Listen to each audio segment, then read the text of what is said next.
¿Qué son los microorganismos?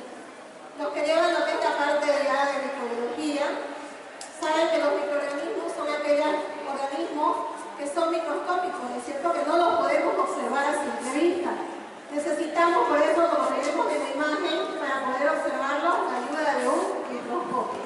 Entre estos microorganismos, cuando tenemos lo que son las bacterias, tenemos algunos tipos de hongos, como ser levaduras, como ser mohos. También tenemos lo que son algunos parásitos, sobre todo en su forma de identificación, que son microscópicos. Hay algunos parásitos que son en forma adulta, los podemos observar de forma macroscópica, como los gemitos, los gusanos, ¿no es cierto?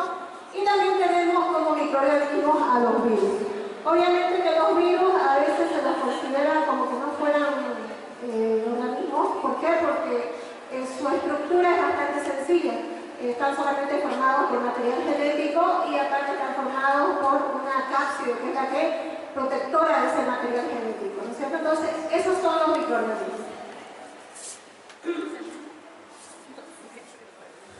Ahora, nosotros lo que hemos ido viendo generalmente en lo que es la parte que estudiamos, decimos los microorganismos tienen una mala fama.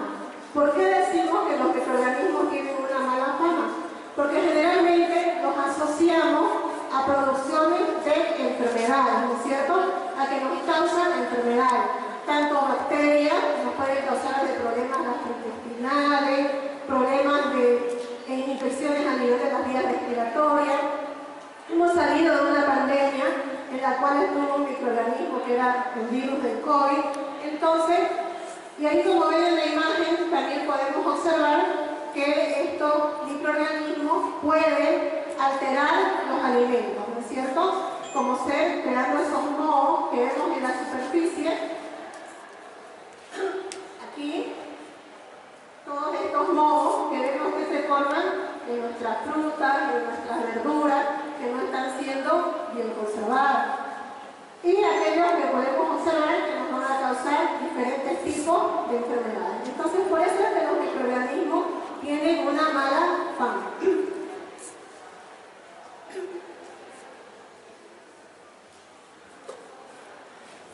Si nosotros ya nos vamos a ver sobre los microorganismos en lo que es la parte de los alimentos, y vamos a ver un poco de lo que es la historia de la microbiología de los alimentos, vamos a ver que ya muchísimos años antes de que se conozcan los microorganismos, es decir, de que el hombre se dé cuenta de que había microorganismos o que los microorganismos eran causantes de ciertas modificaciones de los alimentos, ya estos eran utilizados por la humanidad, ¿cierto?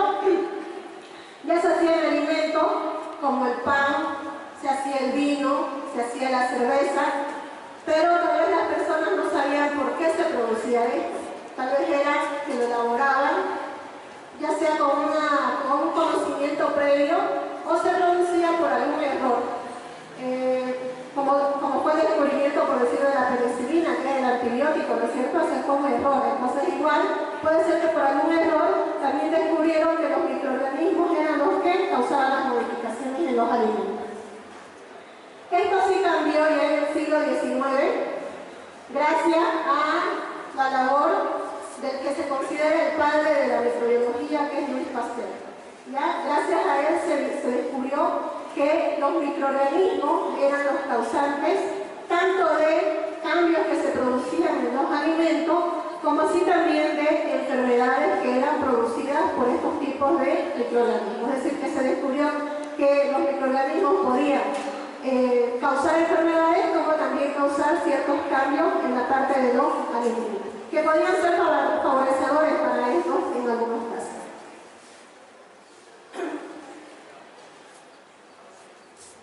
Entonces, la producción de los alimentos por técnicas microbiológicas es una actividad ya de larga historia. ¿Qué hacen los microorganismos en los alimentos? Van a alterar los constituyentes de estos alimentos. Dependiendo de lo que estos alimentos contengan, generalmente los alimentos pueden contener glucosa, pueden contener fructosa, pueden contener almidones. Entonces, esos constituyentes que tienen los alimentos van a ser utilizados por los microorganismos para producir diferentes tipos de cambios pueden producir cambios en el sabor, en el olor, en la textura. Por decir forma, pueden estabilizar también los alimentos. ¿Por qué? Porque van a permitir que estos se puedan conservar por más tiempo. Eso puede producir los microorganismos. Es decir, no van a ser así como hemos visto en la segunda diapositiva, que vimos que podían ser malos. Van a ser más bien buenos. Entonces, como decíamos, la microbiología ha sido ya usada por el hombre desde hace miles de años, desde que el hombre empezó a elaborar lo que son los panes y las bebidas. Ahora ya se tiene bastante conocimiento de lo que es la parte de los microorganismos y esto se los utiliza a nivel industrial para la fabricación, obviamente, de lo que ya en la antigüedad se hacía, ¿no es cierto? La elaboración de panes, la elaboración de bebidas. Obviamente que con el tiempo, con todo lo que ha ido avanzando la tecnología, también estos microorganismos y la tecnología de los microorganismos ha ido avanzando. Eso lo vamos a ver un poco más adelante.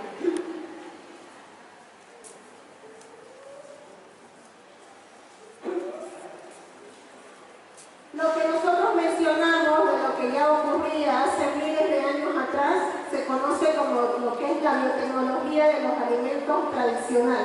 ¿Por qué? Porque es algo fácil de realizar, no se manipula, entonces no se hace una manipulación genética y es algo que se lo puede realizar en nuestras casas o también lo realizan en lo que debería ser niveles industriales.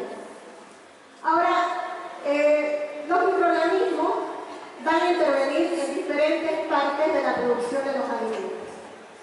Pero estos microorganismos, en algunas producciones de alimentos, van a estar presentes hasta el final de la producción del alimento. Y en otros casos, van a desaparecer durante la producción del alimento. ¿Por qué decimos esto? Un ejemplo en el cual los microorganismos desaparecen durante la producción de los alimentos es la elaboración del pan. El pan se elabora, pero cuando nosotros introducimos el pan para ser horneado, ahí los microorganismos mueren, los que ayudaron en el proceso de la elaboración del pan. ¿En cuál los microorganismos quedan activos o quedan vivos? En los productos lácteos, por decir en el yogur, en el queso. Entonces estos microorganismos aún quedan formando parte de estos alimentos. Entonces, algunos mueren en el transcurso de la producción y otros quedan vivos y viables todavía en estos tipos de alimentos. ¿Qué es lo que ocurre generalmente durante la utilización de estos microorganismos en los alimentos? Lo que mayormente ocurre es un proceso que se denomina fermentación. ¿Y qué es la fermentación? Generalmente ese proceso que nosotros conocemos como fermentación es el que interviene en la elaboración del pan, del vino, de la cerveza, de los quesos, de todos los productos lácteos. ¿Ya? Ese proceso de fermentación es lo que va a dar que todos los alimentos que hemos mencionado tengan las texturas, tengan los olores y los sabores que nosotros estamos buscando en estos alimentos. Generalmente la fermentación va a ser un proceso natural que va a ocurrir con cierto tipo de bacterias y también cierto tipo de levaduras que van a estar presentes en la producción de estos alimentos. Algunas de estas levaduras ya están presentes en la superficie de los alimentos. Eso lo vamos a ver más adelante cuando veamos la producción del vino. Ya está en la superficie de las uvas algunos tipos de levaduras. Otras nosotros las podemos introducir en el momento de la preparación de los alimentos. Entonces, estos microorganismos, como ser las bacterias, cierto tipo de bacterias y cierto tipo de levaduras, lo que van a hacer es descomponer los azúcares que están presentes en esos alimentos. Porque en esos alimentos van a haber azúcares como la glucosa, lactosa, fructosa, sacarosa, y habíamos mencionado que también habían moléculas de almidón, ¿no es cierto? Entonces, al utilizar estos compuestos, estos azúcares, va a producir en un ambiente sin oxígeno, en un ambiente anaerobio, va a producir el proceso de fermentación, ¿ya? ¿Qué es lo que se va a dar? Como aquí en el ejemplo que vemos, en este botellón, está la producción de vino casero, tenemos los microorganismos y está tapado. ¿Para qué? Para que haya un ambiente anaerobio, ¿no es cierto?, libre de oxígeno, para que se pueda producir la fermentación. Generalmente se dan dos procesos de fermentación y se conocen los más comunes que se dan en la producción de alimentos, son la reacción de fermentación láctica y la reacción de fermentación alcohólica. Eso obviamente aquí dependiendo de quién está presente. La reacción de fermentación láctica se va a dar gracias a la presencia de estas bacterias, que son las bacterias ácido lácticas, que a partir de una glucosa, y allá arriba hemos mencionado, ¿no es cierto?, que utilizan azúcares. Entonces aquí el azúcar, en la glucosa, va a estar presente la bacteria, va a utilizar esa glucosa y lo que va a producir va a ser ácido láctico. De ahí que se llaman las bacterias ácido lácticas. ¿Por qué? Porque van a producir el ácido láctico. Aparte de la reacción química, van a producir energía y van a producir agua. En la reacción de fermentación alcohólica, aquí ya participan lo que son las bacterias, generalmente son las levaduras. Igual va a ser la fuente, va a ser la glucosa, el azúcar, pero ya como no va a estar la bacteria ácido láctica, sino va a estar la levadura, lo que se va a producir ya no es ácido láctico, sino se va a producir el etanol. También se puede producir energía y se puede producir el dióxido de carbono. Hay también la fermentación butírica, la fermentación propiónica, pero estas son las más comunes, las más frecuentes que se utilizan a nivel industrial.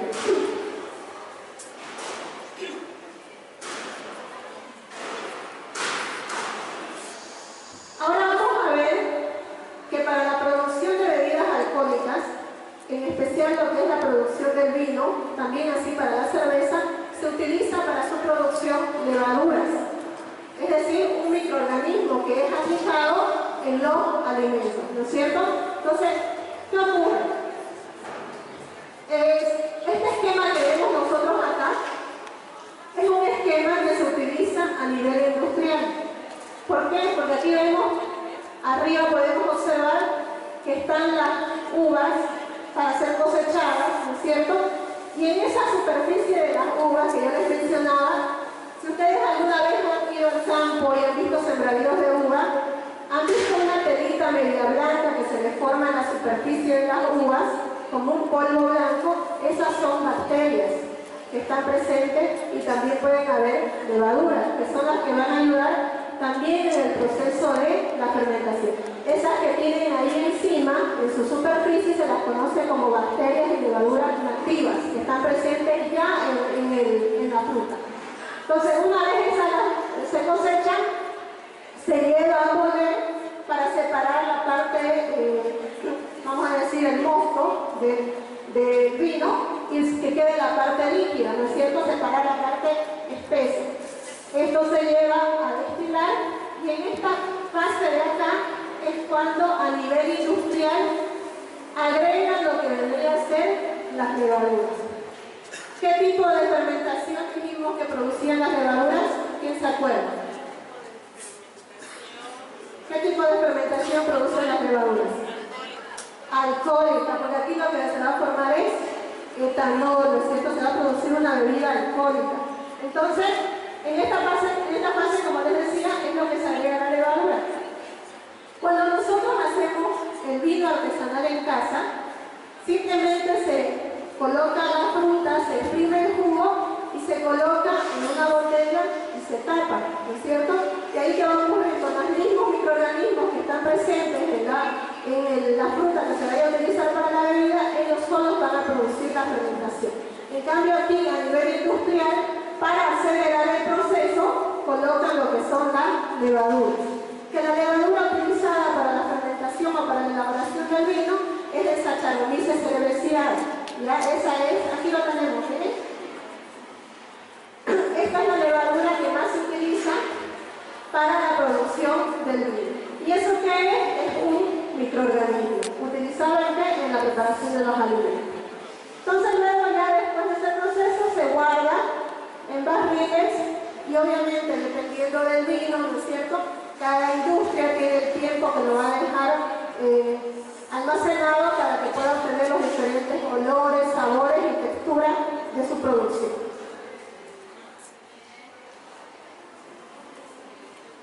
Ahora, ¿en qué más utilizamos microorganismos? Utilizamos en el proceso de la elaboración del pan, que es un alimento que nosotros consumimos todos los días, ¿no es cierto? Entonces, ya la preparación del pan, como habíamos dicho anteriormente, esto se daba hace muchos miles de años atrás. Inclusive, se dice que hace 7000 años, ya los egipcios, mejor dicho en China, ya había la producción de pan, es decir, más que todavía la parte de los egipcios, que eran 2300 atrás. La especie de levadura que se utiliza también para la preparación del pan es la misma que utilizamos para el vino, la Saccharomyces cerevisiae. Pueden utilizarse también otros tipos de microorganismos aparte de esta levadura. Se pueden utilizar lactobacilos, Saccharomyces pastorianus, Saccharomyces ellipsoideus, Mycoderma cerevisiae y muchos otros tipos de microorganismos que le van a proveer diferentes texturas, diferentes sabores a la producción del pan.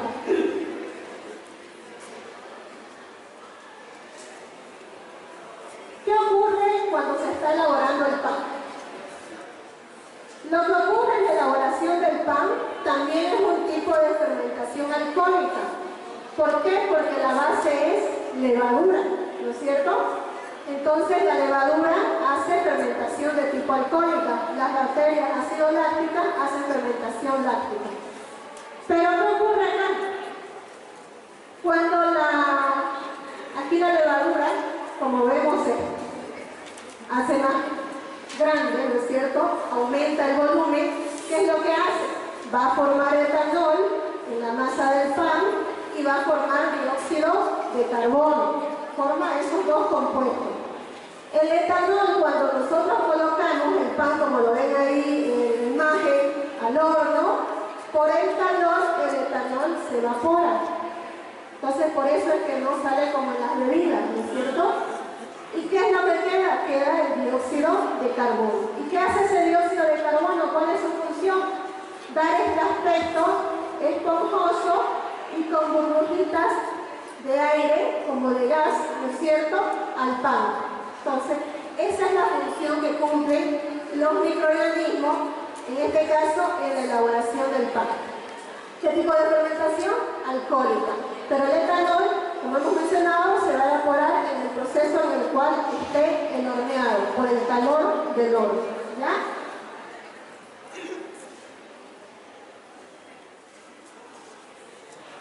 Ahora tenemos también la presencia de microorganismos, en este caso ya serían las bacterias lácticas, que se las utiliza en la elaboración del queso y del yogur. Estas bacterias ácido-lácticas son bacterias gram positivas, ya generalmente tienen la morfología de bacilo, entonces son bacilos gram positivos no esporulados, no presentan esporas en su composición. Son utilizados para la fermentación de productos lácteos como son el yogur, el queso, el kefir, la mantequilla, diferentes tipos de productos lácteos. ¿Qué hace, por decir? ¿Cuál es la acción de estas bacterias ácido lácticas en la preparación del queso? La leche es ordeñada, ¿cierto? Tenemos la leche y se pueden agregar los microorganismos, en este caso las bacterias lácticas, ¿para qué? Para que se precipite las grasas de la leche y se forme lo que se conoce como el cuajo. ¿Qué es lo que ocurre acá? Una de las proteínas que está presente en la leche es la caseína. Aquí podemos ver, estas son micelas de caseína que van a estar presentes en la leche. Y también tiene moléculas de grasa. Todo eso está disuelto en la leche. Las micelas, ¿no es cierto?, de la caseína y los glóbulos de grasa. Viene la bacteria que se agrega a la leche y ¿qué va a hacer? Va a desordenar todo eso y lo va a formar como un esqueleto. Va a hacer que esas micelas de caseína, que es la proteína de la leche, completo. ¿Y qué va a hacer? Que estas moléculas de grasa precipiten. Por eso es que se forma, la leche se cuaja y se hace como como un gránulo, ¿no es cierto? Se hace como una masa y se separa de lo que se conoce como el suero. Entonces ya una vez tenemos nosotros el cuajo, mejor dicho la cuajada de la leche, separamos del suero y esa masa se puede agregar sal o se puede agregar otros componentes. Inclusive se pueden agregar otros microorganismos para darle diferentes aspectos a los quesos. Se puede colocar el penicillium, que es un hongo también, el hongo penicillium. ¿Para qué? Para que le dé una coloración azul al queso. Si ustedes van a los supermercados van a ver que hay una variedad de quesos, ¿no es cierto? Hay unos que son más secos, más naturales, hay otros con coloraciones. Y ese queso que es con la coloración azul es porque se le agrega otro microorganismo, aparte de las bacterias lácticas, para que le dé ese aspecto. Eso ya se llama la maduración del queso. Entonces, eso ya es otro proceso, dependiendo del tipo de empresa que lo fabrique. Después hay otros tipos de quesos que presentan estos orificios así grandes, ¿no es cierto? El queso animal. En ese caso, se utilizan bacterias del tipo de los propiobacterios. Igual son bacterias gram-positivas, pero esas en vez de producir ácido láctico, producen ácido propiónico, que es el que le da estas burbujas de gas características a este tipo de queso. Entonces, ese es el responsable de esa presencia de esos orificios así grandes en el queso.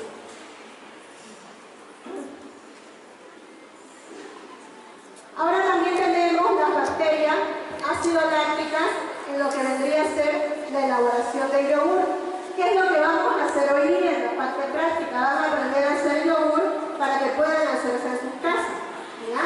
Vamos a ver que es un paso muy fácil, no es difícil, es lo más sencillo que podemos realizar. ¿Cuáles son generalmente las bacterias que están presentes en el yogur? Son estas dos que tenemos aquí arriba. Streptococcus thermophilus y Lactobacillus vulgaris. Esas son las dos bacterias principales que se encuentran presentes en los yogures. Entonces, ¿cómo podemos nosotros hacer la elaboración de un yogur casero en nuestra casa? Les habíamos pedido que traigan leche, ¿no es cierto? Y yogur. Entonces, en este caso, este es medio litro de leche y un vasito de yogur. ¿Qué es lo que hacemos? Colocamos la leche en una olla y llevamos al fuego. Y vayan acordándose los pasos para que lo vayan haciendo acá en la parte práctica. ¿Ya? ¿Cuánto tiene que alcanzar de temperatura esta leche? Tiene que estar en una temperatura de 45 a 55 grados centígrados. Las mesitas, para hacer la parte práctica, van a tener el termómetro para que puedan introducir y ver la temperatura. Una vez alcanza la temperatura de 45 a 55 grados centígrados, nosotros vaciamos el yogur. ¿Ya? En este caso, como han traído 1 litro, van a vaciar 2 vasitos de yogur. De cualquier sabor, ¿ya? Puede ser coco, frutilla, lo que ustedes quieran. Y aquí, obviamente, antes de vaciar el yogur tenemos que apagar el fuego, ¿ya? Apagamos el fuego una vez alcanza la temperatura, vaciamos el yogur y batimos. Van a batir con una cuchara que se mezcle bien y luego ¿qué hacemos? Vamos a vertir a un termo. ¿Para qué lo vamos a colocar en el termo? Porque lo tenemos que dejar mínimo toda la noche a esa temperatura, ¿no? Es decir, que esté tibio, ¿no es cierto? Los que ya llevan microbiología saben que para que las bacterias crezcan tienen que estar a una temperatura, ¿no es cierto? Se tiene que estar a cierta temperatura para que se puedan multiplicar. En este caso, por eso le damos la temperatura de 45 a 55 grados. Y en el termo lo que queremos hacer es que se mantenga esa temperatura. ¿Para qué? Para que la bacteria que está presente en ese yogur que ustedes agregaron se multiplique, crezca. Esas láctica van a fermentar la leche, la van a cortar, ¿no es cierto? Y ellas van a crecer, ¿por qué? Porque en la leche hay lo que es el azúcar que se conoce como lactosa, y esas bacterias se van a alimentar de esa lactosa, la van a desdoblar y van a producir el ácido láctico, que es lo que va a hacer la fermentación de la leche. Entonces, mañana, cuando ustedes ya lo tengan el termo en su casa, lo van a vaciar, pueden hacerlo en una jarra, y de preferencia antes de agregarle otro producto, colóquenlo en la heladera 1 o 2 horas, que enfríe, para que espese más, ¿ya? Y después ustedes pueden consumir su yogur, así como lo han preparado, natural, o pueden ustedes hacerlo también si quieren un yogur más saludable para los que están a dieta, agregar stevia en vez de azúcar, o al que no le gusta stevia, agrega azúcar y le pueden agregar lo que ustedes quieran. Coco, le pueden agregar fruta picada, le pueden agregar frutillas, durazno, ¿no es cierto? Ya eso a gusto de cada uno de ustedes. Si nosotros queremos preparar, por decir, el yogur griego, que también es bastante conocido, ¿no es cierto? En vez de utilizar este tipo de yogur, podemos utilizar el yogur griego. ¿Y qué es lo que hacemos? De una pequeña cantidad que tenemos, multiplicamos a más. ¿Por qué es beneficioso el uso del yogur? Y era lo que decíamos al principio. En este caso, las bacterias van a estar vivas. Los microorganismos están vivos. No se han muerto, como por decir en la elaboración del pan. Y esos microorganismos son beneficiosos para nuestra microbiota intestinal. ¿No es cierto? ¿Por qué? Porque sabemos que nuestra microbiota intestinal tiene que estar bien para que también nuestro organismo trabaje bien. Entonces, esa es la forma como se puede elaborar un yogur de forma casera. Es bastante sencillo, ¿ya? Y eso es lo que vamos a hacer hoy día. ¿Qué es lo que ocurre? ¿Qué es lo que estamos aplicando acá? La utilización de los microorganismos para la elaboración de alimentos. ¿Dónde está el microorganismo? En ese yogur. Ahora, a nivel industrial, tienen o compran ya las bacterias que vienen ya preparadas para hacer directamente los yogures, ¿ya? Pero nosotros lo hacemos de forma artesanal.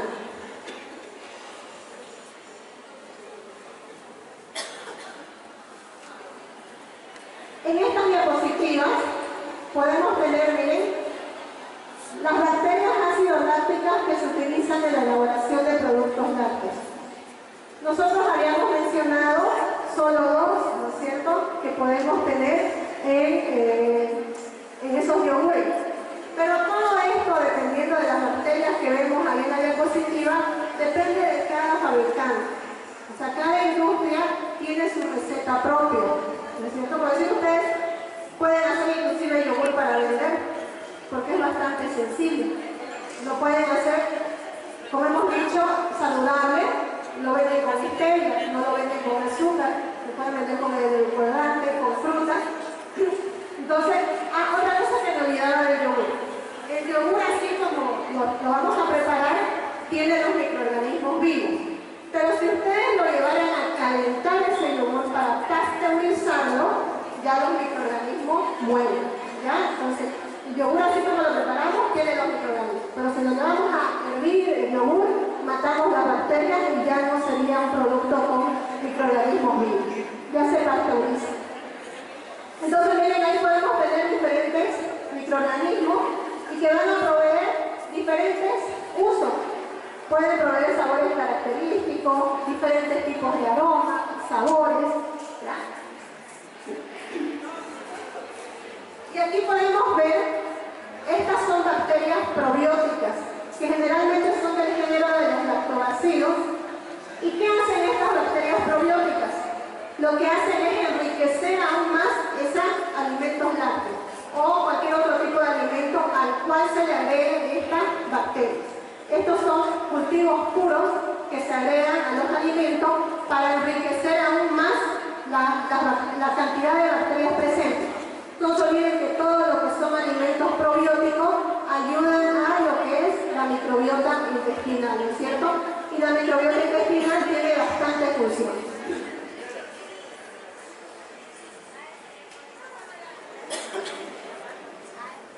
¿Cuáles son los microorganismos entonces que interesan en la industria alimentaria? Van a ser bastante importantes las bacterias lácticas, que ya las hemos mencionado, que producen su producto final en el proceso de la fermentación, es el ácido láctico, ¿no es cierto?, que se utiliza para fermentar generalmente productos lácteos. Pero no solamente las bacterias lácticas se utilizan para los productos lácteos, también se pueden fermentar vegetales utilizando estas bacterias. Repollo, diferentes tipos de vegetales se pueden fermentar con el uso de estas bacterias. Luego tenemos las bacterias ácido-acéticas. Estas bacterias, sobre todo estos dos géneros, el Acetobacter y el Gluconobacter, lo que van a hacer es que a partir del etanol ya se ha generado por acción de las bacterias lácticas, ¿no es cierto?, de las levaduras, mejor dicho, por acción de las levaduras, ese etanol que se ha generado, cuando nosotros agregamos estas bacterias acéticas, van a acidificar y van a producir lo que se conoce como el vinagre, ¿ya? Entonces, estas bacterias ácido-acéticas son las encargadas de, a partir, por decirlo del vino, generar vinagre, que también lo utilizamos en la alimentación, ¿no es cierto? Utilizamos el vinagre. Entonces, como dice en esta parte que tienen acá subrayado, las levaduras son las responsables del paso del mosto de la uva a vino. Y las bacterias acéticas son las responsables de que ese vino pase a vinagre. Es por eso que los fabricantes de vino controlan bastante durante su producción que no haya estas bacterias acéticas, porque les pueden pegar la producción del vino, se lo pueden acidificar y en vez de vino se va a producir vinagre, ¿ya? Entonces tienen que cuidar bastante los que fabrican vinos que no estén presentes estas bacterias. Después también se pueden utilizar los mohos. Estos, por sus actividades bioquímicas que presentan, transforman también diferentes sustancias como colorantes. Por decir, el Aspergillus es un hongo que es responsable de la producción de la salsa de soya. La salsa de soya que nosotros consumimos en las comidas chinas, ¿no es cierto?, es producida por un hongo, el Aspergillus, ¿ya? Entonces, él ayuda a su proceso de fermentación. También hay otros microorganismos que van a producir lo que es el glutamato sódico, que se utiliza como saborizante en la alimentación. Y luego también tenemos lo que son las levaduras, que ya hemos visto que son bastante importantes en la elaboración de vinos y también así en la elaboración de lo que vendrían a ser los panes, que son los más utilizados, ¿no es cierto? Ahí tenemos las especies que más se utilizan, como Morula, Rumpirius, Lipomices, Saccharomyces. Ahora un poquito me voy a entrar a la parte del doctor Dante, que él es más de la biotecnología, pero para que quede de conocimiento también para ustedes, que estos microorganismos que nosotros hemos mencionado, levaduras, bacterias, pueden ser modificadas genéticamente, ¿ya? Pero generalmente no se utilizan los microorganismos directamente modificados genéticamente en alimentos para ser consumidos, así como hemos dicho en el yogur que se consumen los microorganismos vivos, no se los utiliza para consumo vivo, sino que ¿qué es lo que han hecho? Han modificado cierto componente de esos microorganismos, como ser que han producido enzimas que han ayudado a que en ese microorganismo la colocan, por decir, sacan una enzima de un microorganismo y se la colocan a otro microorganismo que ya saben, que lo conocen cómo actúan, que no es malo para la salud. Y con eso se ha podido mejorar las levaduras del pan. ¿Para qué? Para que estas ayuden a que el pan leve o madure más rápido. Se han modificado genéticamente. También se han modificado las levaduras capaces de utilizar de mejor forma los carbohidratos. Las bacterias lácticas que se adicionan al yogur también han sido modificadas genéticamente. ¿Para qué? Para mejorar el sabor del yogur y también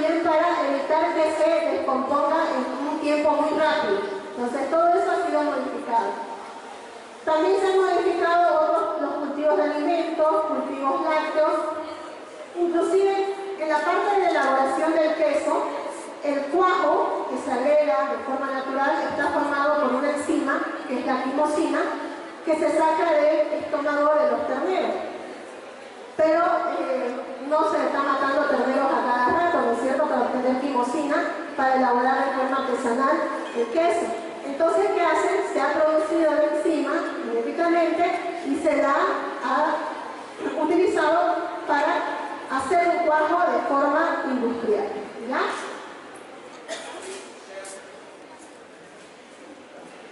Y aquí alguna de lo que ya nosotros habíamos mencionado, que era la biotecnología tradicional, ¿no es cierto? Las levaduras, las bacterias lácticas, las bacterias acéticas, es una biotecnología tradicional. Pero ya hay lo que es la biotecnología moderna, que es lo que utiliza, ¿qué? Lo que hemos mencionado anteriormente, los microorganismos modificados genéticamente dentro de un laboratorio. Si bien los microorganismos o la biotecnología tradicional se va a seguir utilizando, ¿qué viene a ser la biotecnología moderna? Viene más que nada a colaborar, a ayudar para que esos procesos que se dan en la fabricación o en la elaboración de los alimentos mejoren.